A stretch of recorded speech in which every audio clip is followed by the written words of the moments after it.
And welcome back to my channel. I am Namra Wasim और इस video में आपके लिए लेकर आई हूँ practical problems on union and intersection of two sets. इससे पहले मैं आपको एक वीडियो में यूनियन और इंटरसेक्शन को एक्सप्लेन कर चुकी हूँ।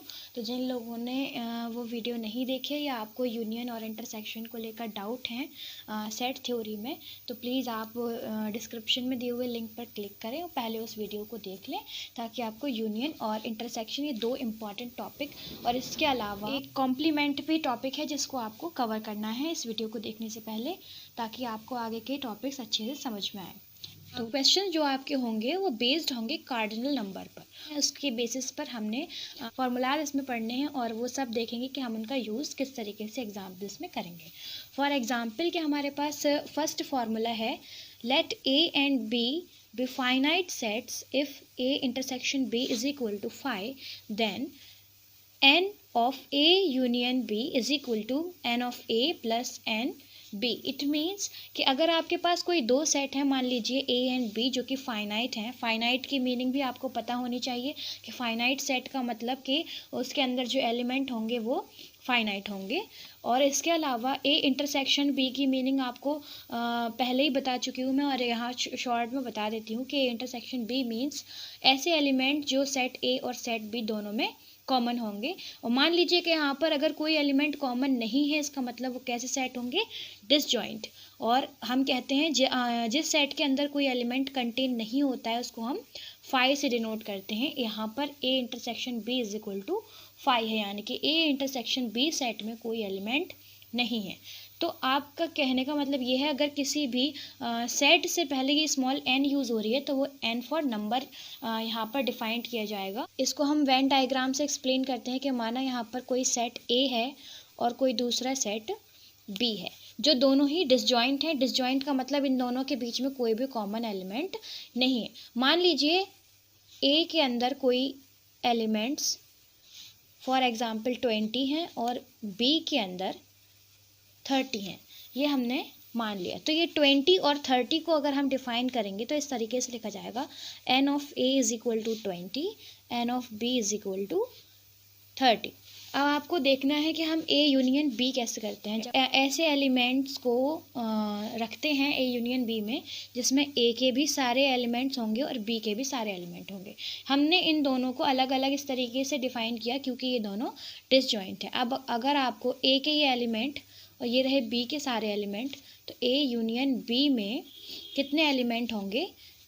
अगर एन ऑफ ए 20 है और एन ऑफ बी 30 है, तो N of A union B कितनी हो जाएगी? 20 + 30 इज इक्वल टू 50। यही कहने का मतलब है इनके कि अगर कोई दो सेट जो कि डिसजॉइंट हैं और हमें उन दोनों के मिलाकर नंबर बताने हैं, यूनियन का मतलब यही है जिसमें ए के भी सारे एलिमेंट होंगे और बी के भी सारे एलिमेंट होंगे। बेसिकली ये वीडियो हम क्लास 11th के चैप्टर नंबर 1 से डिस्कस कर रहे हैं, बट ये सारे क्वेश्चंस आपके बीएड वगैरह और काफ़ी कॉम्पिटिटिव एग्ज़ाम जो होते हैं उसमें आपके लिए हेल्पफुल होंगे। तो प्लीज़ इस वीडियो को लास्ट तक देखें। अब मान लीजिए कि आपके कोई दो सेट ए और बी हैं जिसमें ए इंटरसेक्शन बी एम्प्टी सेट नहीं है। एम्प्टी सेट का मतलब नॉट इक्वल टू फाई, यानी कि कोई ना कोई एलिमेंट ज़रूर ऐसे होंगे जो ए और बी में कॉमन होंगे। तो तब आप इसमें N of A union B किस तरीके से फाइंड करते हैं? सबसे पहले हम इसको वेन डायग्राम के थ्रू एक्सप्लेन करेंगे, फिर हम एग्जाम्पल देखेंगे इसका। आप जानते हैं कि यूनिवर्सल सेट जो होता है उसको हम यू से डिफाइन करते हैं, और ए इंटरसेक्शन बी को अब हम यहाँ इस तरीके से शो करेंगे क्योंकि हमारे पास इंटरसेक्शन के एलिमेंट यहाँ पर कोई ना कोई वैल्यू ज़रूर होंगी।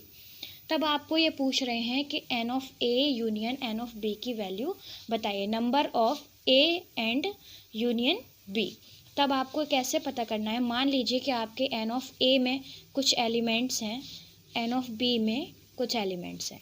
अगर आप ए की फुल सारे एलिमेंट्स देखेंगे तो एन ऑफ ए में ये एलिमेंट्स भी आ गए हैं जो कि इस सेट के साथ इंटरसेक्शन में गए हैं।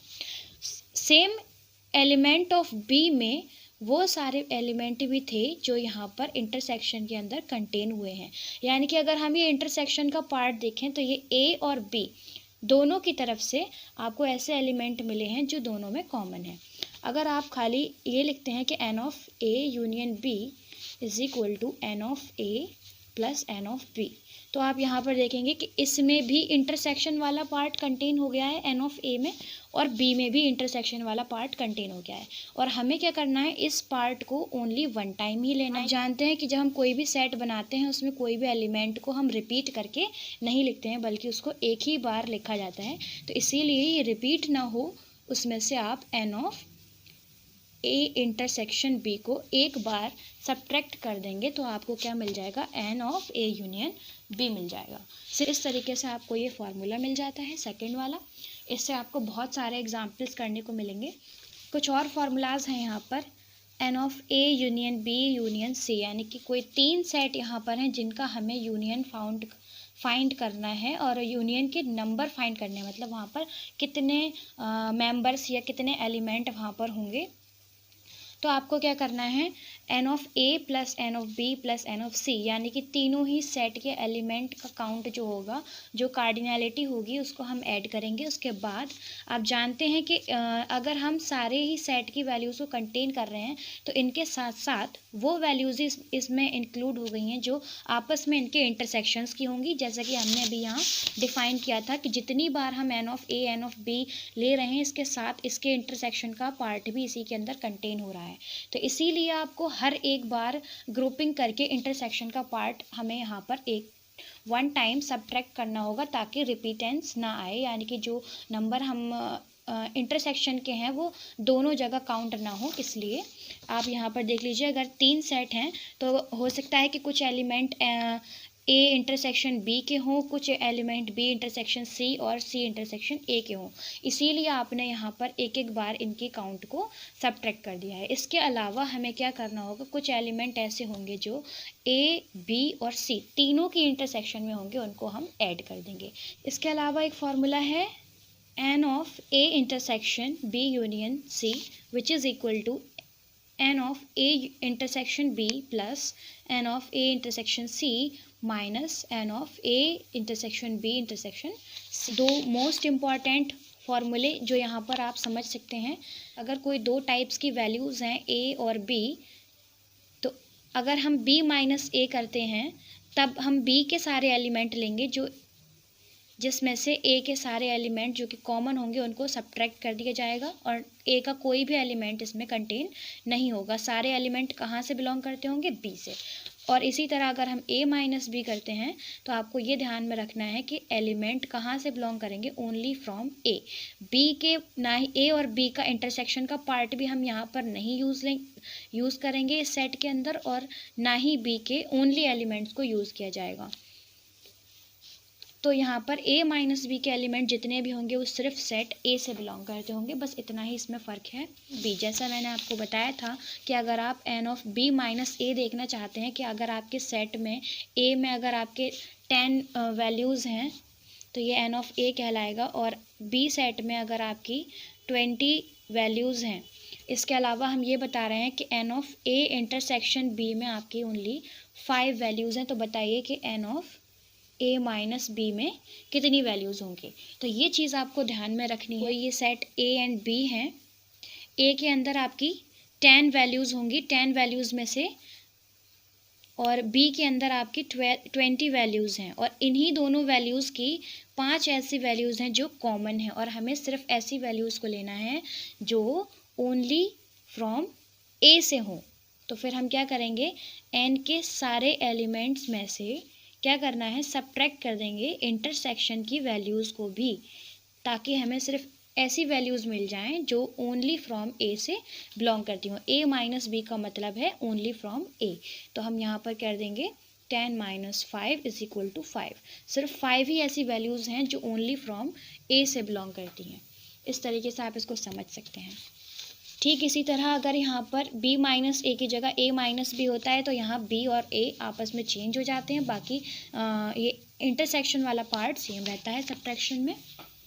सबसे इम्पॉर्टेंट पार्ट है n of a complement intersection b complement which is equal to N of A union B whole complement, इसको हम और इस तरीके से लिख सकते हैं N of U minus N A union B.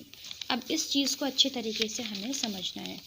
Universal set होता है जिसको हम रेक्टेंगल के थ्रू दिखाते हैं। कोई हमारे पास दो सेट हैं ए एंड बी। अब आपको ये कहा जा रहा है कि ए कॉम्प्लीमेंट और बी कॉम्प्लीमेंट का इंटरसेक्शन क्या होगा। कॉम्प्लीमेंट ऑफ ए मीन्स के यूनिवर्सल सेट के सारे एलिमेंट जिसमें ए की वैल्यूज़ ना हो। तो यूनिवर्सल सेट के सारे एलिमेंट में देखिए ये सारी वैल्यूज़ होंगी जो यू से बिलोंग करती हैं और बी से भी बिलोंग करती हैं। ये सारी वैल्यूज़ आपकी इसके अंदर कंटेन करेंगी। और अगर हम देखना चाहते हैं कि बी कॉम्प्लीमेंट, तो बी कॉम्प्लीमेंट के लिए हमें क्या करना है, कॉम्प्लीमेंट ऑफ ए में ए के अलावा सारी वैल्यूज़ कॉम्प्लीमेंट ऑफ ए में हैं और बी कॉम्प्लीमेंट में सेट बी के अलावा सारी वैल्यूज़ कॉम्प्लीमेंट ऑफ बी में हैं। अब हमें इनका इंटरसेक्शन लेना है। इंटरसेक्शन में आप इस चीज़ को अच्छे तरीके से देख लीजिए। इंटरसेक्शन में ऐसा कौन सा पार्ट है जो कॉमन रहेगा। अगर हम ये देखते हैं कि ए के कॉम्प्लीमेंट और बी के कॉम्प्लीमेंट की ही सारी वैल्यूज़ लेनी है ए और बी के कॉम्प्लीमेंट में, फिर हमारे पास इंटरसेक्शन के बाद सिर्फ ये आउटर वैल्यूज़ ही रह जाएंगी जो सिर्फ और सिर्फ यू से बिलोंग करेंगी, क्योंकि ए की कोई भी एलिमेंट हम यहाँ नहीं ले सकते हैं A complement intersection B complement में, और बी का भी कोई एलिमेंट यहाँ पर कंटेन नहीं करेगा। तो ना ही इंटरसेक्शन का पार्ट आएगा, ना ही ओनली ए, ना ही ओनली बी। तो सिर्फ और सिर्फ यू के ऐसे एलिमेंट होंगे जिसमें ना ही कोई ए का एलिमेंट है ना ही बी का एलिमेंट है। इस चीज़ को आप अच्छे से समझ सकते हैं। और ये इक्वल है N of A union B complement. अब इस फिगर को आप अच्छे से देख लीजिए। ये हमने फाइंड किया है A complement intersection B complement से। इसी को हम सेम अगर डिफाइन करें ए यूनियन बी के होल कॉम्प्लीमेंट से, तो आप ये देखिए कि हमारे पास ए यूनियन बी में कौन कौन सी वैल्यूज़ होंगी, ए और बी की सारी वैल्यूज़ होंगी। अगर हमें इसका कॉम्प्लीमेंट लेना है तो इस पूरे शेडेड पार्ट से कोई भी वैल्यू हमारी बिलोंग नहीं करनी चाहिए, तो ये रह जाती है अगेन आउटर वैल्यूज़। तो आपने देखा कि अगर हम ए कॉम्प्लीमेंट करें बी कॉम्प्लीमेंट करें और उसका इंटरसेक्शन लें तो भी आपको यही शेडेड पार्ट मिलता है, और अगर आप A union B whole complement लेते हैं तब भी आपको यही शेडेड पार्ट मिलता है जो कि यू से बिलोंग करता है। तो इसका मतलब है कि ये दोनों वैल्यूज़ इक्वल होंगी। ये बात आपने वेन डायग्राम से अच्छे से समझ ली है। इसके अलावा हम इसको इस तरीके से भी डिफाइन कर सकते हैं कि N of U minus N of A union B. Again आप इस चीज़ को अच्छे से समझ लीजिए कि N of U minus N of A union B, यानी कि ए यूनियन बी का जितना भी पार्ट है, ये सारा पार्ट जो भी शेडेड पार्ट ए और बी का है, अगर हम इसको सेट ऑफ यू में से सब्ट्रैक्ट कर देते हैं तो भी हमारे पास यही वैल्यूज़ आ जाएंगी जो कि ओनली सेट ऑफ यू से बिलोंग करती हैं। इस तरीके से ये तीनों ही पार्ट आपस में इक्वल हैं और ये चीज़ आपको अच्छे से याद रखनी है।